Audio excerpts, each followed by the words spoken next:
And Laura says she's coming in on, I think it's working, yep.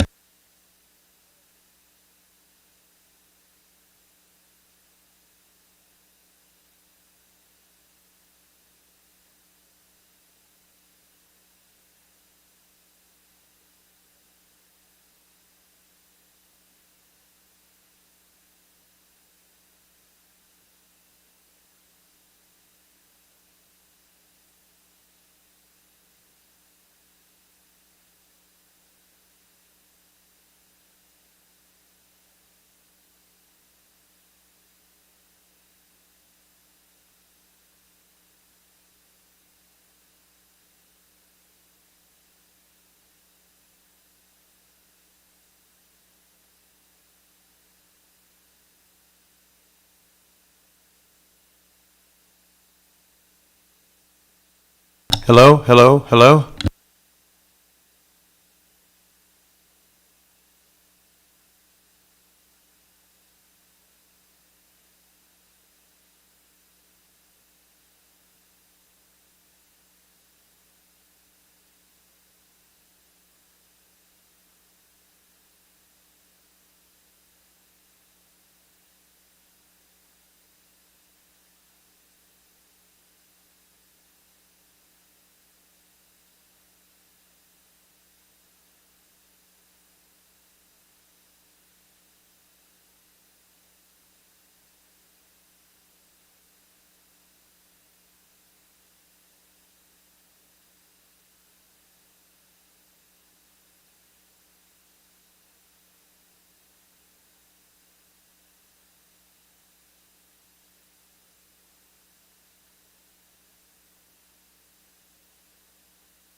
Hello, hello, hello?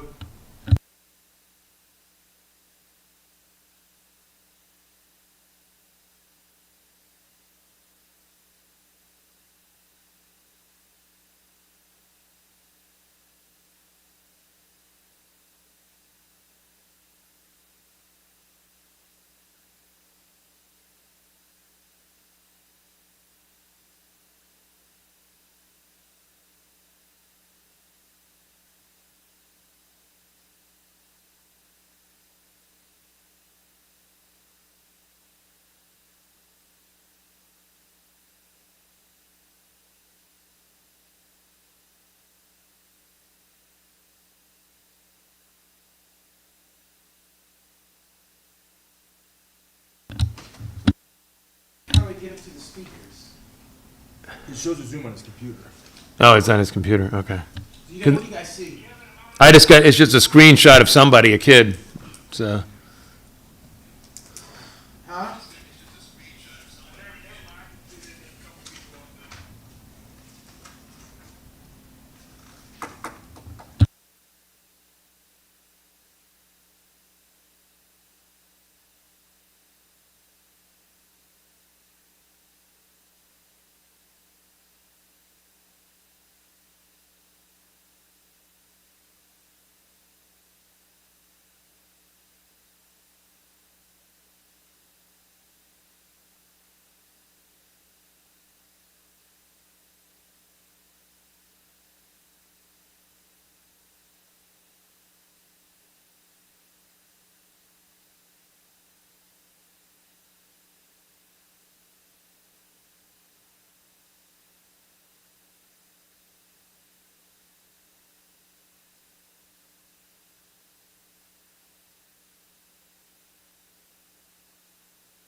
Can you guys hear us?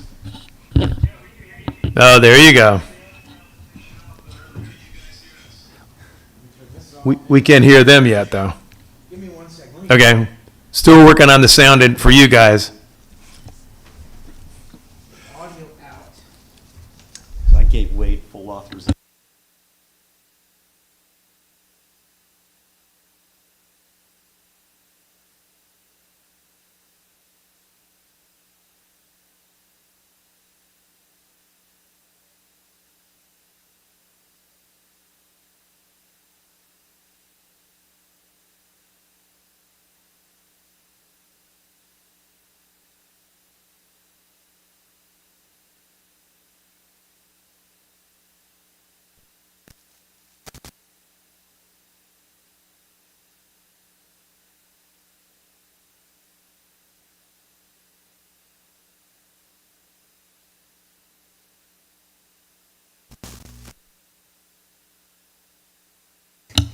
Katie's with you?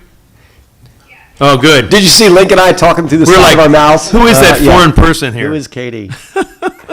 Katie is a good person, but we don't know who she is. Okay, Ed's popped off now. Ed's here. that's right. Hey, how you doing? Ed decided that YouTube and Zoom was too hard to deal with. He's coming to the office here.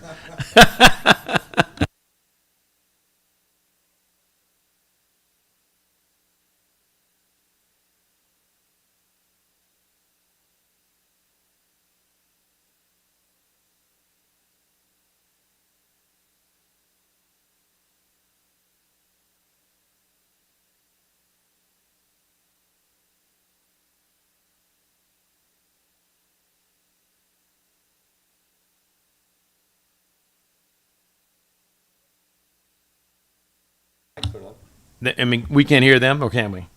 You'll hear them do this. Oh, through that? Okay. So we'll just have to listen very carefully. Okay, everyone, we're going to start the meeting. Sorry for the technical issues. We often have them with YouTube and Zoom, so we're, I think, online now. So we have a quorum. We have almost all the committee members except Lynn Shaber is not here tonight. Everybody else is on. Maria's here as well on Zoom. Laura Van Epren's on Zoom. Katie Ford, who I assume is a staffer with you, Laura. And here we've got Adam Soroka, myself, Jim Brown, and Ed Reed. So we're all set to go, I think. Oh, Kevin, yes, I'm sorry. He's doing the technical stuff. He's not on the camera right now. And our tech, Kevin. Yeah, our tech Kevin. Kevin is here also as well. He's doing double duty. So I got the agenda. I sent it out to you by email. I have printed copies here, but we usually adopt the minutes at the first thing we do, but we did not have a meeting last month because we didn't get a quorum, so we don't have any minutes, obviously. Move right to the debates and let you know where we are on that. We had one, as you know, on the 28th. We had 4 district candidates. The main candidates running for District 2 went on for an hour and a half or so. It was on YouTube. I think there was about 10 people or 11 people on YouTube as well. The audience here was big, so we had the town hall filled, which is really good. Some good questions and good answers. I thought it was a good debate. I got emails from all of the candidates afterwards thanking us for inviting them. And as you know, District 2 is our new district, so it's good to have, and it's the first time we'll ever have an elected member from this district, so it's good to have them up here to see the area. Some of them are up here quite a bit, so it was a good, I think overall, a very good session. We have 2 more debates scheduled right now, May 22nd on Wayland Commons, weather permitting. It will be a county executive debate, candidate debate. And then on the 23rd, we're going to have an at-large candidate debate. As you know, in our county, after this latest referendum they had, we now have 7 district candidates, members of the council, and 4 at-large. So the at-large members are really representing us too, because they represent the entire county. So we're looking forward to that one too. The main candidates are still the incumbents, which is Will Jawando and Gabe Albernaz and Evan Glass, and I've talked to all of them. They're coming. There's a couple of other candidates too that are obviously running, trying to unseat one of the incumbents. So 4 spots, so yeah. somebody can be new. So it should be good, a good debate. I don't think there's any other updates you guys have on the candidate debates or not. One thing I wanted to do, and I'll do it probably in the next day or two, is I've tried to recraft the questions from the last debate that I had. We also do accept questions from the audience, but I wanted to make sure we had some good questions to pose to them. So I'll send you a draft of what I have, and if you have amendments or changes, I actually got a couple of good questions already from Tom Kettler and from Jenny Freeman. So I'll send those around and see what you guys think. And if you think any of them are a priority or ones that we definitely have to get in, you can either star them or let me know by email that you think this is one we really should put on the table. The first one, I think, and depending on what happens with White's Ferry, which we'll talk about next, should be a White's Ferry question, frankly, but so we'll see how that goes. So that's all in the debates. Jim, do you want to give us an update on White's Ferry? Yeah, so we've actually reached out to, and I guess we haven't had a meeting since then, but Link and I had a meeting with the Virginia side, the Rocklands owners, and we took the opportunity of a communication that took place. I think that she reached out, she didn't have Link's email address, but she reached out to me, and I said, something, we're all just human beings, let's all have a meeting and get a cup of coffee together. So we met up with Libby Devlin and her husband, and the meeting was actually, I'm going to say more, not, I wouldn't even call it cordial. It was casual, and there was a lot of discussion in the beginning about how the negotiations hadn't worked, but the more that we talked, the more we realized that there was not enough communication going on. Period. And I don't want to get into the details because there's actually some negotiations taking place, but the gist of the walkaway was, wow, but man, people just aren't talking. Period.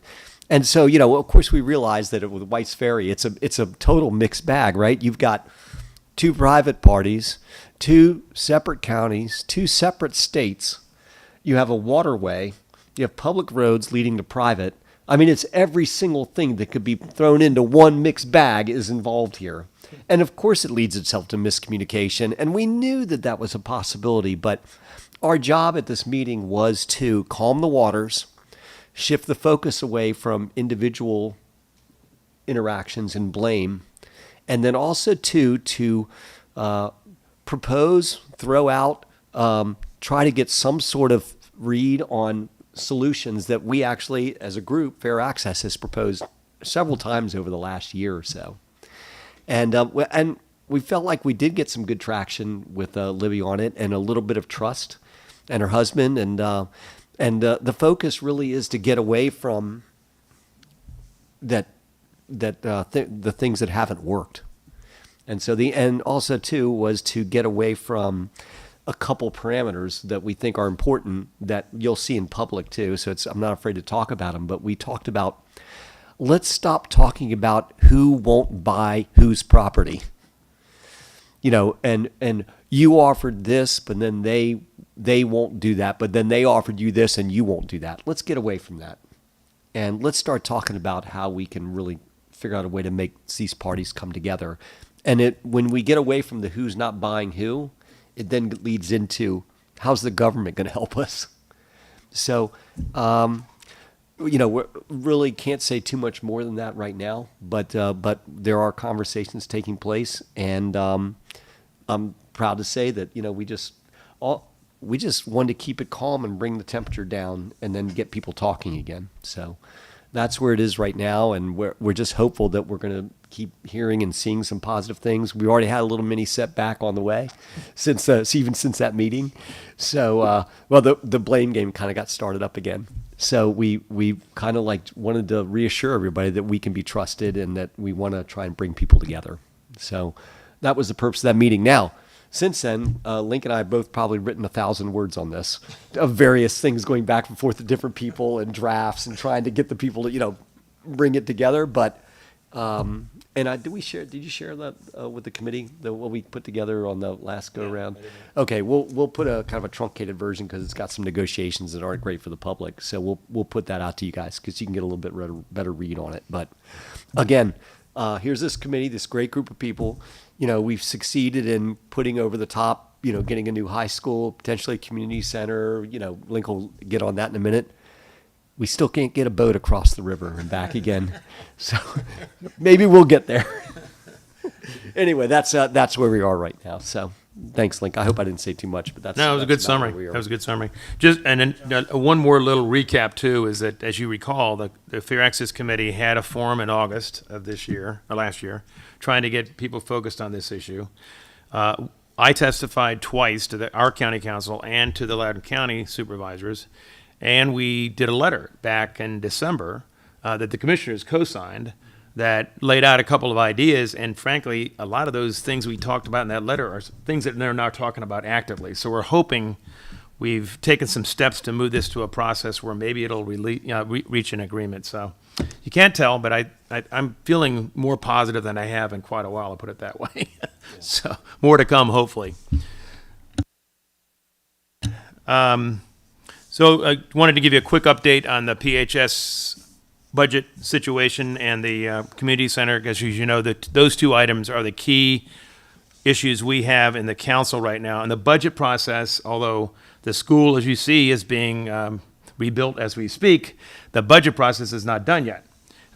They don't have final approval really until June.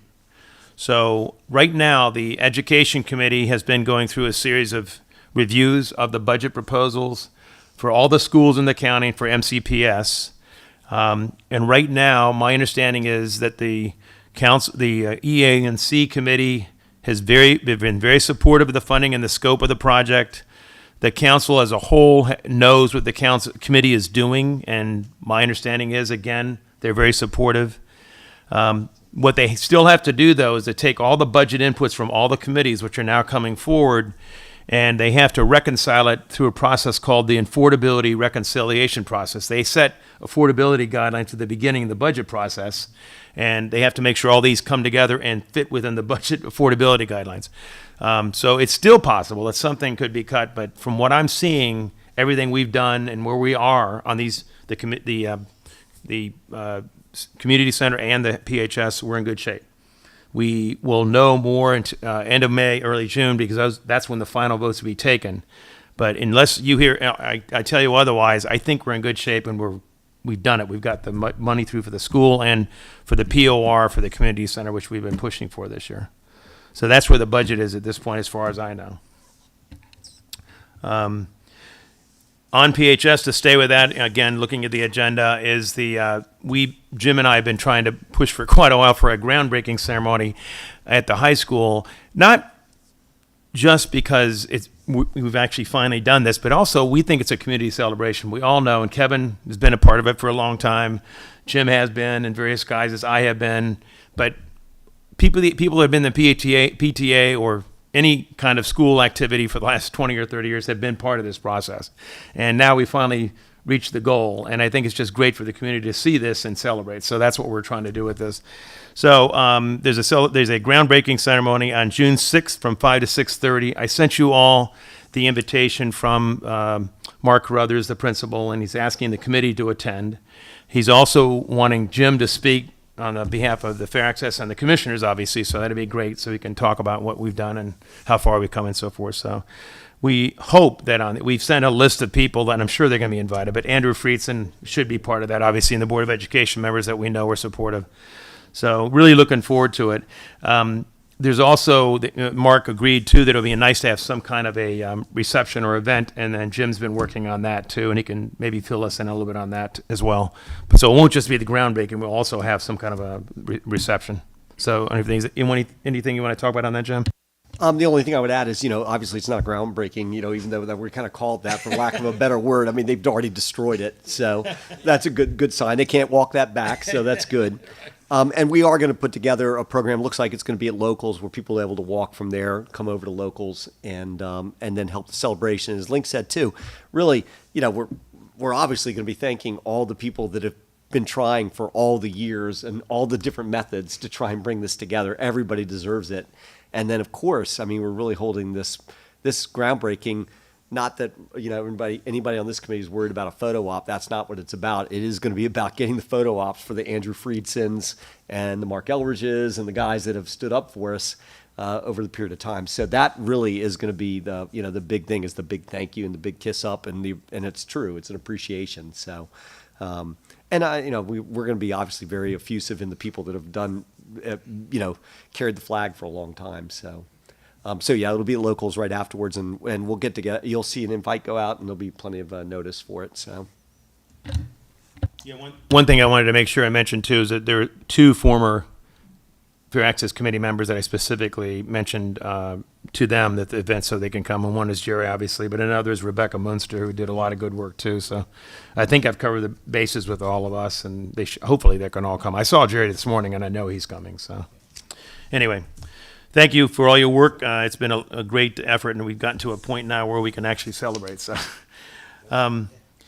So in the budget, the other thing we've been pushing for is a community center, as you know, and Jim and I had the chance to meet with Greg Assant's staff. Greg Assant is the planning guy, facilities planning guy that's doing the work to develop what's called a POR, Program of Requirements, for the community center. In this county, when you'd have a major facility like that, you have to have a POR done on it first by the planning division, and they essentially do a series of things, including reaching out to the community to find out what they think the facility ought to include in terms of rooms and what kinds of programming might be in it and that kind of thing.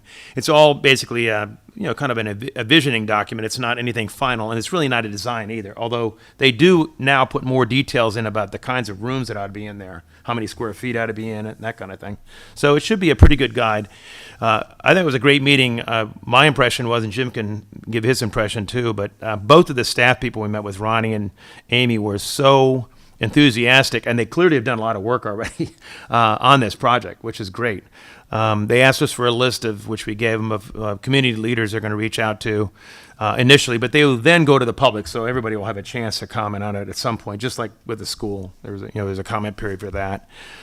Very impressed with where they are in this thing, so I'm really looking forward to the process. And of course, that's only the first step. We're going to need to get the budget for it, which I don't know how much it's going to cost, but it's millions. So it's going to be another effort to get that. One thing that they did do for us, so we asked them where in the school are they providing or space for the community center, and they pointed out to us that the MCPS has identified an area essentially right next to the cafeteria on the back of the school where, Next to the yeah, auditorium. yeah. Staff parking lot is. Yeah, right there, exactly, on Wooden Avenue. Yeah, exactly. I think it's a pretty good location, actually. So anyway, that's what they've identified. And of course, they said we're also going to look at other properties too. There may be better options, but they think that's where it's going to end up. So, Jim, you got anything else you want to say? Only takeaway was it was a little more emotional than we walked in there and they first said, okay, look, let's show you what some of the stuff, we talked about a POR and the structure of it, et cetera. Let's pull it up on the screen here and we'll talk about some of the things. So they click through and it's up on the big board, and you look at the big board and it was all PHS and all the things that they've been working already. Link and I looked at each other like, okay, that's a lot further than we thought we were ever on this thing right off the bat. They clicked through and talked about the rooms, talked about the studies that have already been done. I mean, it was a lot more than I thought I was anticipating. And we were going to go there and try to be prepared to have to press a little bit. And they came back to us with good stuff. That's good. So, and then it was also great to see that, again, remember, this is, Montgomery County, which is not the same thing as Montgomery County Public Schools. So the mere fact that there was even a designated area where it could be on the public high school site was also an eye opener.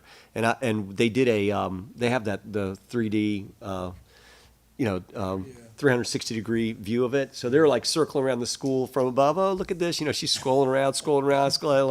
I'm like, what's that big white space? Oh, that's where the community center could go. I'm like, look at that.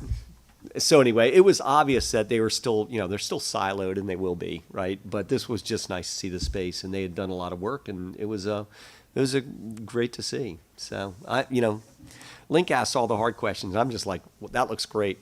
That was tremendous. Yep. So really moving along on that, and that's, again, remember, the budget's not finally approved, but I think everybody's anticipating we're going to get the money, so they're going forward with it, which is great. On the Wellness Center, I wanted to just kind of update you on that. We testified twice on that over the last several months, and the last testimony Gabe Albornoz actually commented on the fact that we participated, and he said, I know your school's being reconstructed, and we're hoping that we're going to get some of these wellness centers in schools over the next several years. He didn't promise anything, but it sounds like there's a possibility they may build it in to the school as it's reconstructed. I'm hoping that happens, but if it doesn't, the funding has been approved by the council for wellness centers in all high schools over the next several years. So it's going to happen in all high schools. I don't know when it will happen in our school, but hopefully it will be not too long from now. Kevin, did you want to quickly, Poolsville Day, it's kind of long away, it seems like, but one of the things we worried about, both Kevin and I, was that he's now the chairman, as you know, of the Poolsville Day Committee, and it's really, even though people are just starting to kind of ramp up into kind of getting back to live events, because of that, a lot of the contractors and service providers and so forth are getting booked up. So we thought, let's get a contract for our breakfast, and Kevin can fill you on where we are with that.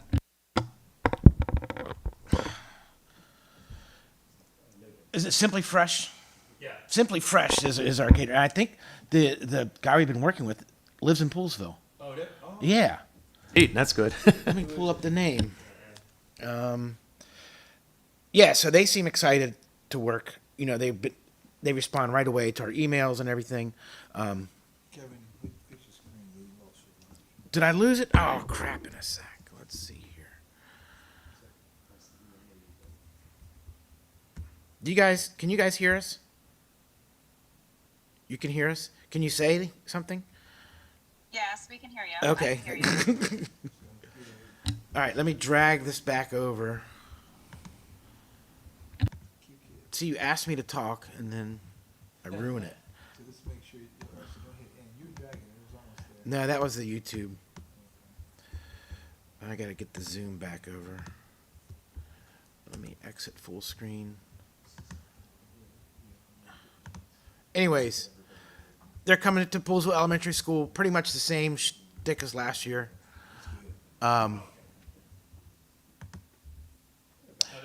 There you go. Good.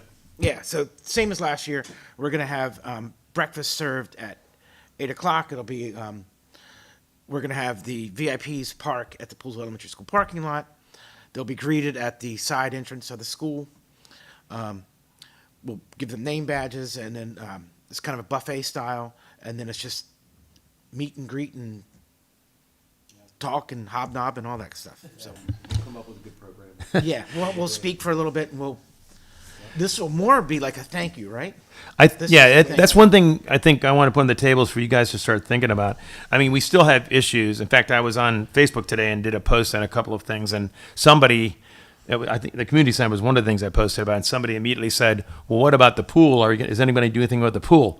Yeah, we got that on our list too, so that's still on the list. But in terms of accomplishments, this may be more of a, I wouldn't say celebration because we still have work to do, but maybe it would be more along the lines of a lot has been accomplished, that Yeah. kind of event.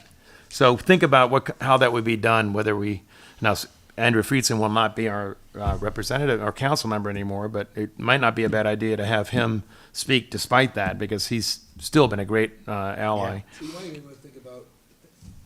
So let's see here.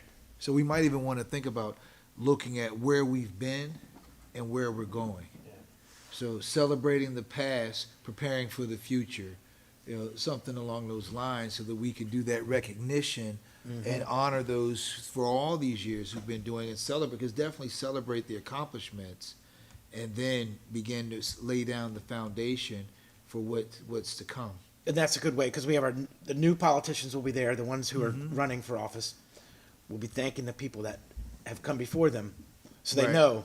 All right, That's right. And then having some Yeah, of the, yeah. and then like links, like you said, having some of the other ones speak.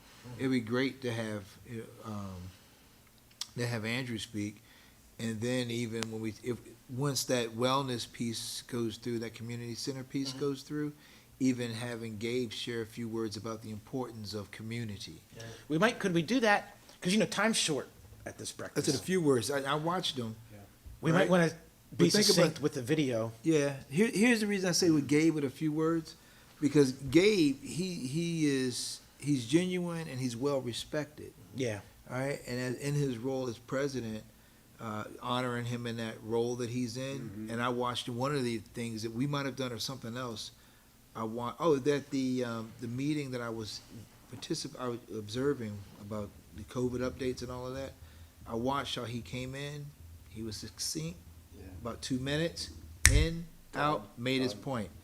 And then we say something about the community center and the wellness, because that's something that sets the stage and is more important for the new people who might have just been elected.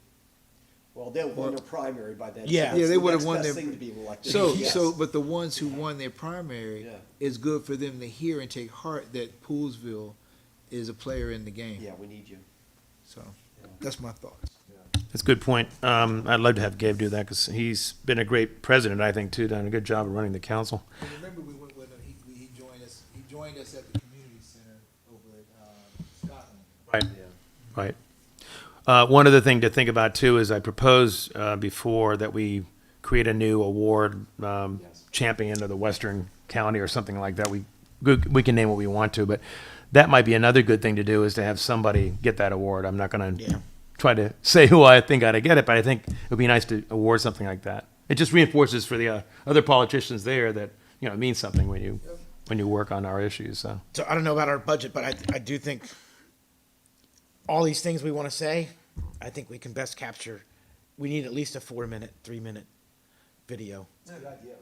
Probably is a good idea, yeah. Because, we want to recognize people, honor people, publicize what we want and all that stuff. So maybe that's something Laura can think of. Or It might be better to have a video where, of course, I know all this is geared towards me not talking too much, but but I understand that. Good I job. understand But no, that. I mean, we want- It's we okay. want- I'm not taking it personal. we want, the Friedson to talk and Yeah. and No, that's what we want. Gabe to talk. And No, I all that totally stuff. agree. Yeah. I think that we could do our thank yous through a video. Yeah. And then whoever Link or I, or whoever can play master of ceremonies for the most part, Ed, play master of ceremonies, Yeah. and then let the video speak for itself, and then have those guys give them live time, Yep. live minutes time. I think that's appropriate. Yeah. While we're talking about it also, this might be a good, how we had our pictures of needs spread out with our posters? This might be pictures of the celebrating from Yeah. just, You mean the pools charts of we had all communities. around with the, So yeah. we have some pictures, even like this pictures where we're out in the street and Gabe or somebody, things. Oh, that yeah, show with the people mask and all that. Helping Yeah. out, right, different things. That's a good idea. Looking at some of that footage, the pictures when we were at the community center. Yeah. And Gabe was out there with that, and I think Greg Williams might have been out, Yeah. Greg was out there. So any of the pictures that we could capture Yeah. that show the involvement, the one picture that we all did at the end of the breakfast, Mhm. that somewhere, because once again, we're recognizing and celebrating Mhm. as we prepare, That's a great but the idea. images send a message Yeah. that this is not something new, Right. because we want to build on that momentum, Right. but we can also show appreciation. And maybe something alongside the posters of this appreciation. This could be a great backdrop. This is a great idea. Great backdrop going across, and then also have a picture of the pool with a bubble on it, and then keep Like we did with the school. That's what I the said, design we did a never. graphic. The design we have never took off, but No, there's not one corn silo on that in that school. But that's a great idea. I think that'd be great, and show goals too. So that would be fun because I can see myself up there very easily thanking him, thank for all this, and then over here, guys, this is something that point to the pool facility, point to the Yeah. finished. So it's good. I bet Colin Benson would be fired up about helping us out with that too. So that's a great idea. The name of the caterer, well, it's Simply Fresh, Yes. but the guy's name is Jeff Baker. It's Jeff spelled with a Geoff. No, Jeff Barker. I'm sorry. And he came up on the Facebook, and mutual friends and all that stuff. So while you're talking about that, it does remind me with you and Ed when you were talking about celebrating. Reminds me that we're probably going to shift focus a little bit in the committee and start thinking about this too. We've been focusing a lot on facilities and infrastructure. So once we get the pool and hopefully the community center, a lot of the major facilities that we've been talking about, I think then we're going to be start talking about programming. Because a lot of those, I don't know if you've been watching the debate about Damascus. I mean, those guys, and they're really fighting to try to get. They want to get. I think it's just 2 staffers at a senior center, but they're having all kinds of trouble. So that's probably going to be one of the issues we'll face because people have to come all the way out here from the county to do programs, and getting people out here has always been tough. So, and services that we want. So keep that in And the mind. It's thing probably is going to to keep shift. this going, so that every election they know they have to come out here for debates, coming out here for Poolsville Day breakfast. So it's second nature. We should be on the calendar for them every year. Yeah, gotta come to Poolsville. And we're gonna ask hard questions. Yeah. And thank you. And we'll feed you. And right. You can go get your photo ops. Yeah. Okay, that's great. No, some good ideas. I really appreciate that. I think that's all. I already covered the council budget update. Is there anything else that I haven't covered aside from, is there anything, Laura, that you wanted to mention in terms of any budget, any media issues or anything like that? We developed a graphic for the candidate forums. Yeah. And that is being used. If anybody wants it, you can use it on social too. We did invite media to the first forum and we didn't get any turnout, but we'll continue to promote the next two. And then just to follow up on the video idea, thank you, video. Maybe actually during the groundbreaking, if it's allowed, maybe we could get some footage of the groundbreaking Yeah. and then maybe set up a video camera at locals where everybody's involved. Yeah, that'd be good. You could do your on camera. We could even invite.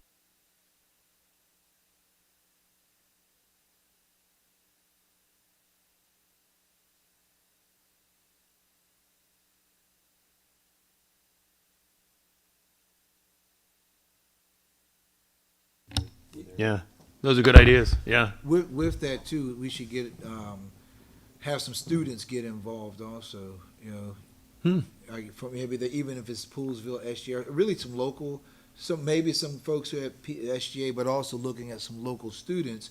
Because you remember years ago, the kids who participated in that video, that you remember, I think Rebecca. Yeah. So Yeah. just making sure that while you got all the adults and all of those folks, Yeah, we're we just got to talking make sure. heads. I was trying to be nice, but yeah, we got a lot of talking We've had some bobbleheads. great student speakers Yeah. present to the board. Right, so we can, in that what Laura's talking about, having some kids, you know, and even if you have some middle school kids, who, you know, we just some of the things, we got time, but as we put things together, because it's important for, on Poolsville Day, it's important for folks that will invite the board out as well, it's important that they see that this is who it's for, what we're fighting Yeah. for, the That's faces. a good point. So we don't know who's actually on the invite list that Mark's sending. I don't know if there are going to be students there or No, I'm not. talking about, but just in general. So we like what I would imagine. What Laura's talking about is one piece of a video, Right. But I'm thinking about from now going up Oh, okay. until the video is prepared. Yeah. Video footage at different places. You know, just so it's top of mind that we're looking for opportunities where we have students. Because voice. I have video footage of the students testifying before the board from 5 years ago. And even 10 seconds of And then that. we could have them talk, give Right. like 2 seconds. That's I was a good. little Yeah, kid then. that'd be a good idea. Yeah, yeah. Yeah. Well, these are, how do we start making these happen? These are good ideas. Do we start putting a little plan together or have Laura put a little plan together we can start look at and see? Or what do you guys think? In terms of locals, I don't think any problem having, Yeah, you get all the adult talking heads. yeah, Yeah, I don't think, I would just have it be, right. but we can Planting incorporate them. seeds is seed time, harvest time. We plant seeds now so we can harvest later. But I'm guessing that although there's only going to be invitees on the stage, I'm sure there'll be Poolsville people there. They're allowed to attend. It's a public. I think it's a public event. It's outside. Can't tell them, Yeah. So maybe there will be students there we could actually interview. Where's it gonna be, do you know? Wouldn't have to officially. I don't know exactly how. I know they're planning to have a beam that we're going to sign, but where that is in the building, I have no idea. I mean, the logical place is on that corner, but, we suggested that some time ago, but I don't think they haven't told us anything yet, so. Yeah. Well, let's. Jim and I'll follow up with Mark about that and see if we can. If our students there, it might. Laura's idea of having a camera there and taking video of some of that stuff, but also interviewing students would be great. Expose some kind of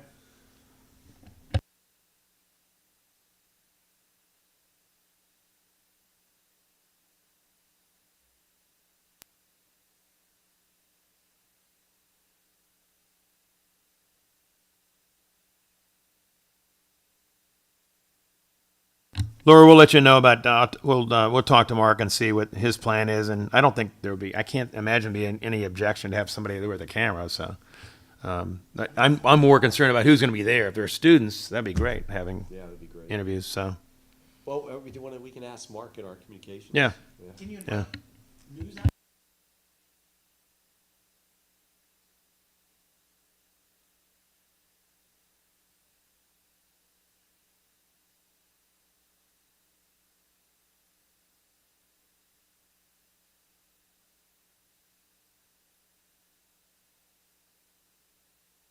The way we can just frame it is that we know there's Yeah. media interested in it, so is that a problem? See what he says. And I'm also gonna ask him about the, who's gonna likely be there. If there are students, we really would like to have some of them interviewed if, so. I'm thinking of fireworks.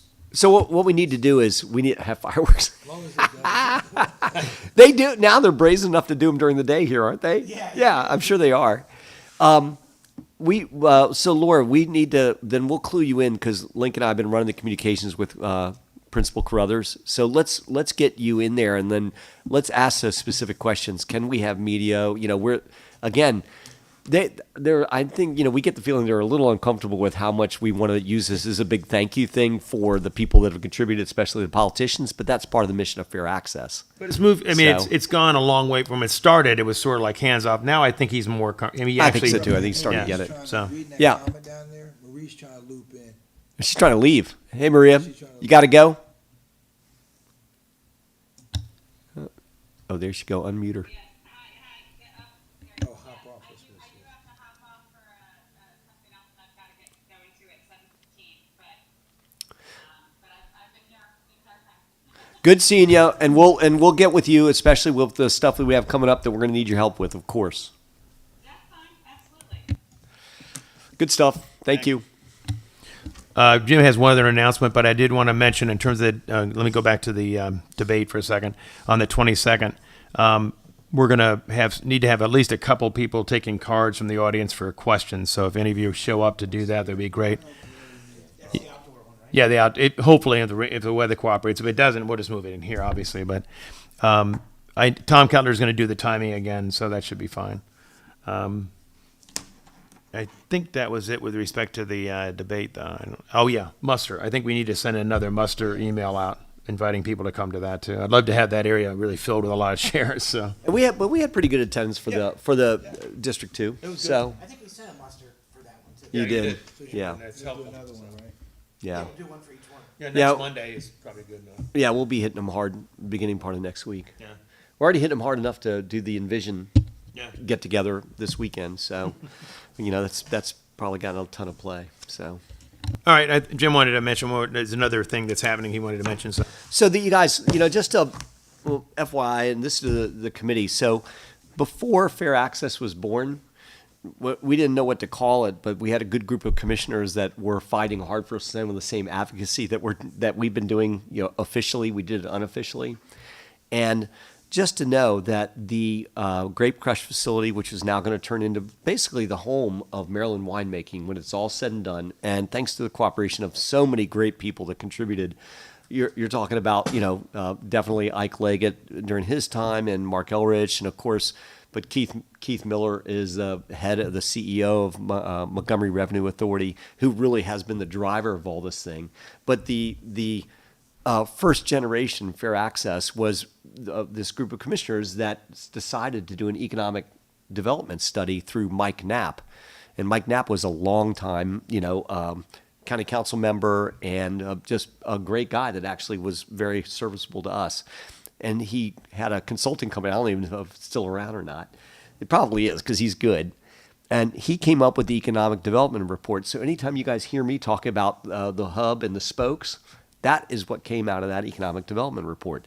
And utilizing the Poolsville Golf Course was one of the spokes and how best to utilize it.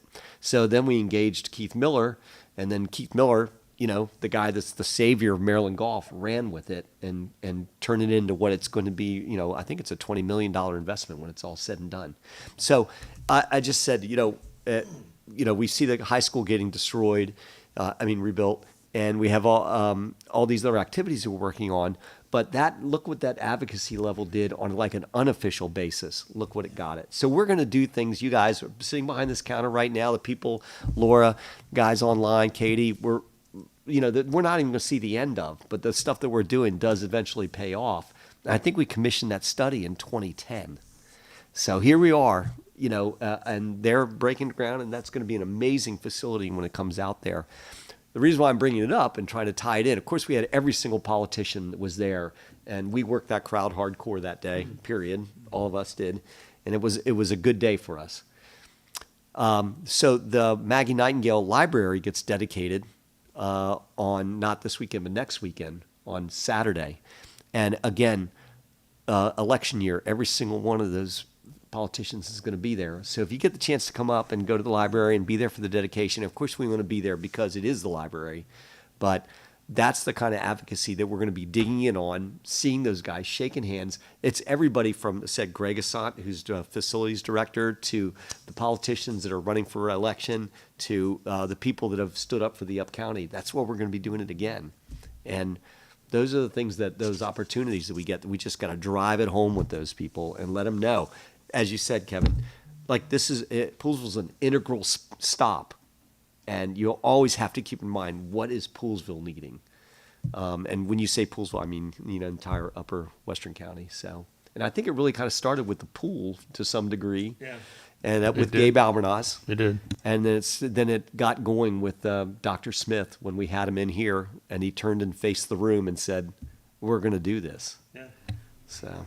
Anyway, it's good stuff, and that's the kind of stuff that I think we ought to have the posters for up on behind us, because those are big accomplishments. There's one more possible spoke, and I'm probably pushing a rock up a hill here, but I really want to see it happen. Down at White's Ferry, the National Park Service has 65 acres of land down there that they're doing a master plan on. And several months ago, I found out about this through David Trone. We were trying to get some money from David Trone's office. It's starting to look good, actually. Yeah, that's I hear. But anyway, in the conversation, they mentioned the National Park Service has 65 acres, including, remember the old, when you go down there, you'll see it on the left-hand side, a bunch of old cabins. Well, that's all actually on parkland. So that's actually being Reclaim that? they're reclaiming that. So that's actually abandoned now. Those houses are being, So all of that's possible for redevelop or putting into a new park plan. And the plan was presented last night, and I like a lot of it. It's mainly it's camping sites, but it's also a recreation area and a bigger picnic pavilion, an open space next to the pavilion for games and things like that. There's some good ideas, but one of the things I really think is missing, and it ties in with White's Ferry so well, I think, is any kind of historical focus, because the C&O Canal has two missions. One is recreation, but the other is history, explaining the history of the C&O Canal, preserving its history. And if you look up and down the canal, there's museums and information centers all the way up and down, except in Montgomery County. There's nothing in the entire Montgomery County space. What? Great Falls. Yeah, but I mean, in terms of actually an information center of any kind. Oh yeah, there's a museum. Yeah, but that's not actually in Montgomery County, is it? Yeah, Is it? Potomac. I thought it was a little farther than look. Anyway, bottom line is where we are, but there's a good opportunity to have, I think, a museum focused on ferries. They were a central part of the C&O Canal's history, and now we've got one that's left, and it's a living history, and they kind of tie together, I think. So I submitted testimony. I participated last night in it. I submitted written testimony too, pushing that idea. Whether that's going to happen, I don't know, but it may be something we down the road may want to push. But it ties in with Jim's idea that it's in that plan of this, spoken hubs. And if you look at it, what's going on in our area now, all the things that have happened, Landmaid's one. A lot of those we didn't push, but they're part of that whole thing of making this area attractive for visitors and tourists and things like that. So, anyway. What's happening with, I know this is probably off topic, but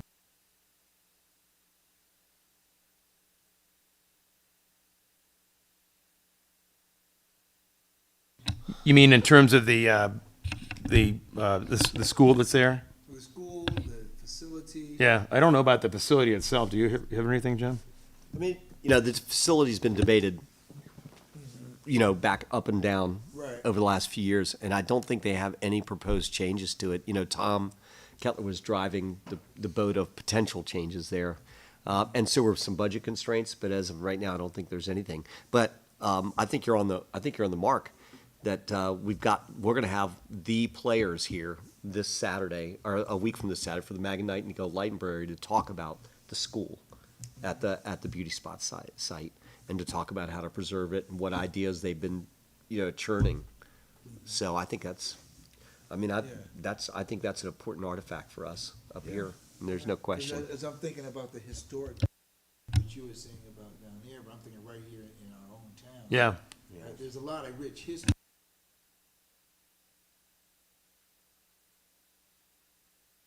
Absolutely. It's right in line, man. We need to be, that should not even wait for next Saturday, but I think we will tackle those Yeah. guys there and want to talk about it more. Yeah. There's no question. Some questions. That was a school, I think, operated until. It's a Rosenwald school. It's Yeah. one of the original Rosenwald schools. Yeah, I think it was the There's one down on 1950s. 28 they're actually redoing right now. A Rosenwald school. Oh, next to that. Adam, have you seen that before? Yeah. No, I'm trying to think where's it. I'll just give you some background on Yeah. it. It's a neat, unique Yeah, the situation there. beauty spot, you know what the beauty spot Yeah. is? So that white building there was originally a school for black kids in the area. Yeah. And During the time until, of segregation. Yeah. until the sixties or fifties. I know where that is, but So now it's just offices for, I guess, the county road people. Yeah. Yeah. Right. But I think there's talk of restoring it to make it more. Recognize it, absolutely. I mean, it's definitely a historic school. It was, the concept was with Booker T. Washington, I think, too. And, Why do you call him, what'd you call him, Rosewell? Rosenwald. He was a, he was the funder. I think it was either J.C. Penney or Sears, I forgot which, but he was a major leader in those companies, wealthy, very wealthy. And he started, essentially, I think the way it worked was that half of the funding came from him, and the other half came from the local community to build these schools. And then So- they were like cookie cutter, they built them all. They looked a lot the same. If you look at pictures of them, a lot of them are very similar around the country, yeah, in terms of what they look like, yeah. I talked to Greg Rice's office because there's been proposal to put a sign at least to commemorate that, because nobody even knows what it is there, right? Jump off your jump. And Yeah, and there's been a discussion, it's been going on for a year now, and it's basically that there's wording on there that people don't like. And so I called his office, and his chief of staff called me back and said, yeah, we've kind of forgotten about that. We want to refocus on that. Yeah, we should be able to resolve this somehow, especially before Juneteenth. Well, I don't think it's going to happen before Juneteenth, but that's their target. But it's him and Tom Hucker didn't like the wording. I think it had to do with, in the old days, the Rosenwald schools are called Rosenwald Schools for Colored Children.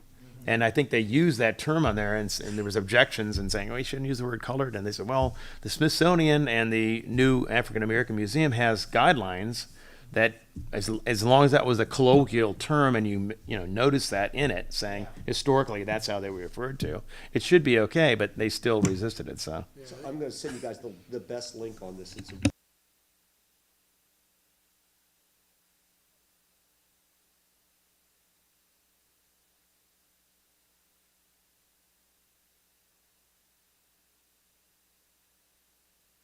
thanks for raising that. That's an important point. So That's a great point. Because if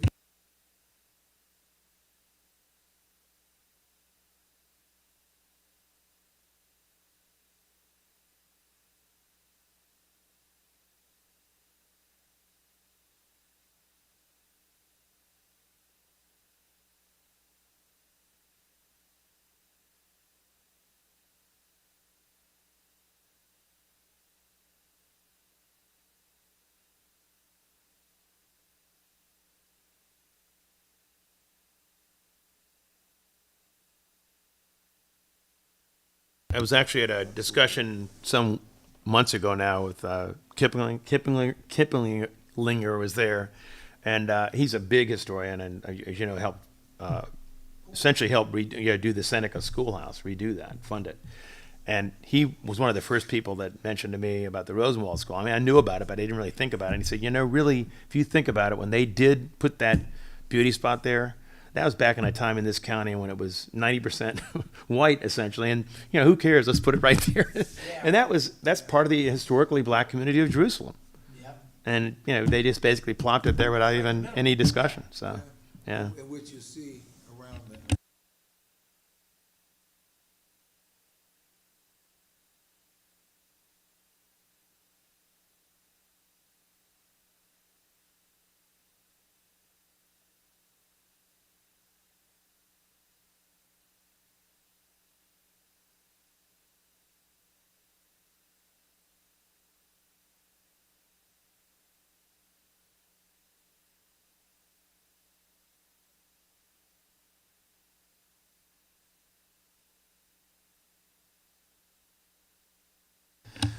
it's a shame.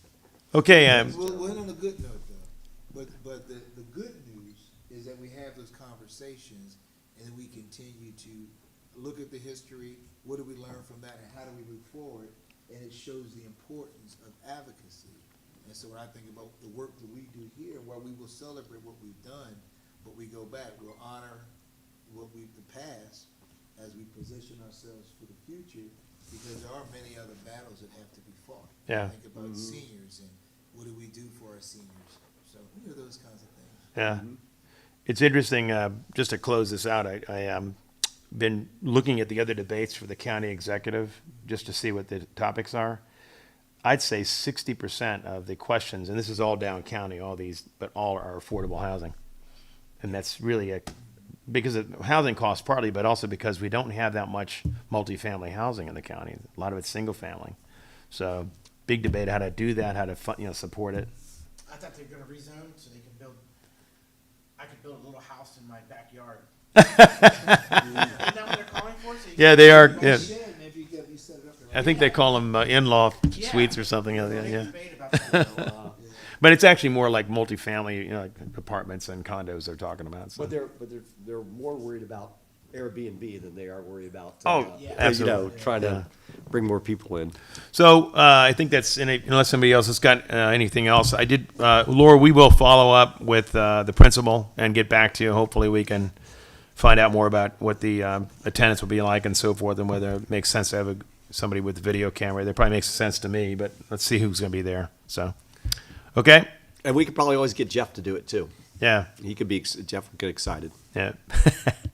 Okay, thanks a lot. Have a good night. Adjourn. Yep, Make a motion to adjourn. please. Adam, go ahead, buddy. You're ceremonial tonight. Give it to us. Just say A second. I second. All right. All those in favor? Aye. That's how powerful you are.